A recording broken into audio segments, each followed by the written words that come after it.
Hello friends, welcome to the new episode of my channel. আমি অরিত্র। এখন এই ভিডিওর মধ্যে আমরা কথা বলবো হচ্ছে night of the seven kingdoms নিয়ে। তো এটা হচ্ছে বেসিক্যালি গেম অফ থ্রোনসের একটা স্পিন অফ সিরিজ আর কি, যেটা গেম অফ থ্রোনসের প্রিকুয়েল বলতে পারেন। 100 বছর আগে একটা এরকম টাইম লাইনে ঘটছে। তো এখানে আমরা গল্পটা দেখতে পাচ্ছি যে একটা লোক আছে যার নাম হচ্ছে ডাঙ্কান, এবং সে নাইট হতে চাইছে আর কি। তার যে মাস্টার ছিল সে মারা গেছে, তো ও আর কি নাইট হয়ে একটা মানে পেতে চাইছে, রেসপেক্ট পেতে চাইছে সমাজে। এবং তার একটা বাচ্চা ছেলের সাথে বন্ডিং হচ্ছে থ্রু হিজ জার্নি। ওকে একটা টুর্নামেন্টে পার্টিসিপেট করতে হবে। তো বাচ্চাটির নাম হচ্ছে এগ, যে নিজের কাইন্ড অফ আইডেন্টিটি লুকোচ্ছে। এবার এদের দুজনের মধ্যে একটা বন্ডিং তৈরি হচ্ছে। তারপরে কি হচ্ছে ওই টুর্নামেন্টে, ওরা পার্টিসিপেট করছে, কি হচ্ছে সেগুলো নিয়ে পুরো গল্পটা আর কি। সব থেকে প্রথমে এই কোয়েশ্চেনটা আসে যে ভাই, যদি আমি গেম অফ থ্রোনস না দেখে থাকি তাহলে কি এটা আমি দেখতে পারবো কি পারবো না, এই ধরনের কোয়েশ্চেন আমি দেখতে পাই আর কি। মানে কোনো সিকুয়েল যে স্ট্যান্ড অ্যালোন হিসেবে দেখতে পাওয়া যায় কিনা, আমি কমেন্ট সেকশনে বহুবার পেয়েছি। তাই আমি আগে এটা ক্লিয়ার করে দিচ্ছি যে আপনার যদি গেম অফ থ্রোনস নাও দেখা থাকে, আপনার যদি হাউস অফ দ্য ড্রাগনস নাও দেখা থাকে, আপনার এই পুরো ওয়ার্ল্ডটার ব্যাপারে যদি আইডিয়া নাও থেকে থাকে, তাও কিন্তু আপনি স্ট্যান্ড অ্যালোন হিসেবে ওই কাজটা দেখতে পারেন। এবং হিন্দি ডাবিংও অ্যাভেলেবেল আছে। সিরিজটা বিশাল বড় রান টাইমেরও নয়, 6টা এপিসোড রয়েছে এবং প্রত্যেকটা এপিসোডই আধ ঘন্টা থেকে 40 মিনিট ওরকম অ্যাপ্রক্সিমেট একটা রান টাইম আমি বলছি। তো আপনি কমপ্লিটও করে দিতে পারবেন তাড়াতাড়ি, এবং বেশ ভালো একটা শো হয়েছে। বাট একটা বাট আছে সেখানে। যারা গেম অফ থ্রোনসের ফ্যান এবং গেম অফ থ্রোনসের পার্টিকুলারলি যে জিনিসগুলো তারা পছন্দ করে, সাপোজ ড্র্যাগনস, বড় ওয়ার সিকোয়েন্সেস, এবং তার সাথে হচ্ছে যে high stake political twist and turns, ক্যারেক্টারসগুলো মরালি অ্যাম্বিগুয়াস ইত্যাদি, তো এই যে জিনিসপত্রগুলো যারা পছন্দ করে, তারা কোথাও গিয়ে মানে তাদের যে হাই স্টেক্স জিনিসপত্রগুলো তারা গেম অফ থ্রোনসে এক্সপিরিয়েন্স করেছে, তারা সেইটা যদি সেম জিনিসটা এই শোটা থেকে এক্সপেক্ট করে, তাহলে কোথাও গিয়ে তারা ডিসঅ্যাপয়েন্টেড হতে পারে। তো আপনার এক্সপেকটেশন ঠিক রাখতে হবে। এটা কিন্তু একটা অন্য রকমের শো। এটা অনেক বেশি লাইট হার্টেড, হিউমারাস, অনেক হিউমার আছে এটার মধ্যে, ইমোশন আছে।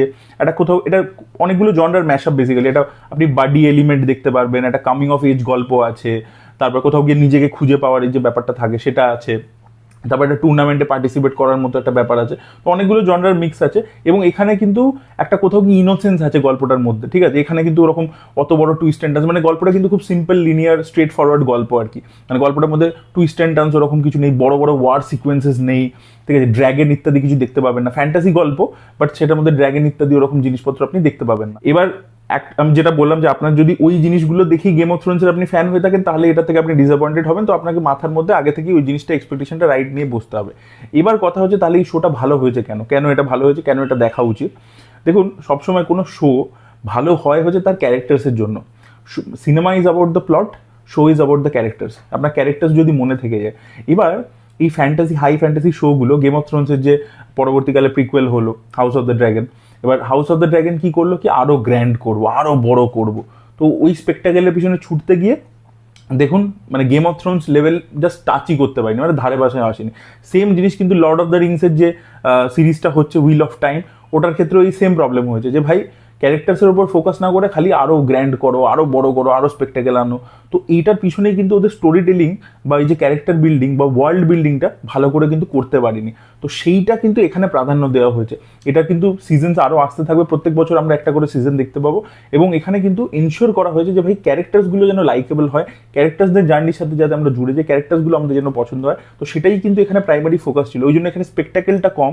স্পেকটাকেল মানে অ্যাকশন আছে, যেখানটা আছে সেখানটা ভালো, সেটা কিন্তু র ব্রুটাল একদম আপনাদের ভালো লাগবে, বাট সেটা পরিমাণে কম। বেশি কিন্তু একটু স্লো বার্ন ট্রিটমেন্ট, আর যেটা বললাম যে একটু কনভারসেশন বেসড, তো সেগুলো কিন্তু আপনাকে মাথায় রাখতে হবে। বাট ক্যারেক্টার্সগুলো খুব ইন্টারেস্টিং, ক্যারেক্টার্স এত ভালো করে ডেভেলপ করা হয়েছে যে আপনি এদের দুজনের জার্নির সাথে জুড়ে যাবেন এবং পরবর্তীকালে তারা যেখানে যেখানে ট্রাভেল করবে সেটাও দেখতে চাইবেন আর কি। এবং আরও একটা জিনিস যেটা করা হয়েছে এই শোটার মধ্যে, যে এটা না খুব ফেথফুল একটা অ্যাডাপ্টেশন হয়েছে। মানে দেখুন জর্জ আর আর মার্টিন যেভাবে মানে লিখছিল আর কি song of ice and fire, তো সেখানে সেটা থেকে যখনই একবার শোটা ডেভিয়েট করতে শুরু করলো, তখনই কিন্তু দেখবেন শেষের দিকে সিজনগুলো অতটা ভালো হয়নি। সেই কারণে ওই জায়গাটা ক্রিটিসিজম ফেস করে। প্রথম দিকের ইনিশিয়াল সিজনসগুলো গেম অফ থ্রোনসের এতটা ভালো ছিল, বাট তারপরে কিন্তু কোথাও গিয়ে ডেভিয়েট করে গেছিলো। এখানে কিন্তু মানে খুব ফেথফুল একটা অ্যাডাপ্টেশন করা হয়েছে, এবং সেই কারণেই কিন্তু মানে একদম এক্স্যাক্ট এসেন্সটা কিন্তু ফুটে আসে কোথাও। তো সেই কারণে লোকের কিন্তু বেশ ভালো লাগছে।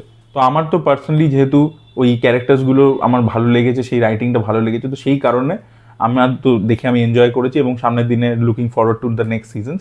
আপনারা যদি দেখেছেন আপনাদের কি রিয়াকশন মানে আপনারা গেম অফ থ্রোনসের ওই জিনিসপত্রগুলো দেখেই আর কি মানে স্পেকটাকেল বেস জিনিসগুলো দেখেই ফ্যান হয়েছিলেন, সেই কারণে আপনার ডিসঅ্যাপয়েন্টিং লেগেছে নাকি? এবং এই সিরিজটা যখন শুরুও হয়েছিল, প্রথম এপিসোডটা যেদিনকে ড্রপ করেছিল সেটা কিন্তু আমার অ্যাকচুয়ালি ডিসঅ্যাপয়েন্টিংই লেগেছিল, ঠিক আছে, বাট ওভার মানে গ্র্যাজুয়ালি যখন দেখা শুরু করেছি সেখান থেকে কিন্তু তারপরে বেটার লেগেছে। মানে প্রথম এপিসোডের ওই সিনটা সেটা থেকে আপনার ভাইরালও হয়েছিল খুব সেই সময়, তো ওগুলো দেখে আমার ঠিক খুব একটা জমেনি। বাট তার পরবর্তী যে এপিসোডসগুলো দেখলাম ইত্যাদি, সেখান থেকে কিন্তু জিনিসটা অনেকটাই ইন্টারেস্টিং আমার লেগেছে, আমার ভালো লেগেছে ওয়ার্ল্ড বিল্ডিংটা এবং ক্যারেক্টার ডেভেলপমেন্ট, তো সেটা আমার খুব ভালো লেগেছে। সো এটাই বলা ছিল নাইট অফ সেভেন কিংডম নিয়ে। আপনাদের কি ওপিনিয়ন অবশ্যই কমেন্টে লিখে জানাবেন। এই ভিডিওটা ভালো লেগে থাকলে লাইক করুন, শেয়ার করুন, চ্যানেলকে সাবস্ক্রাইব করতে ভুলবেন না। Bye bye.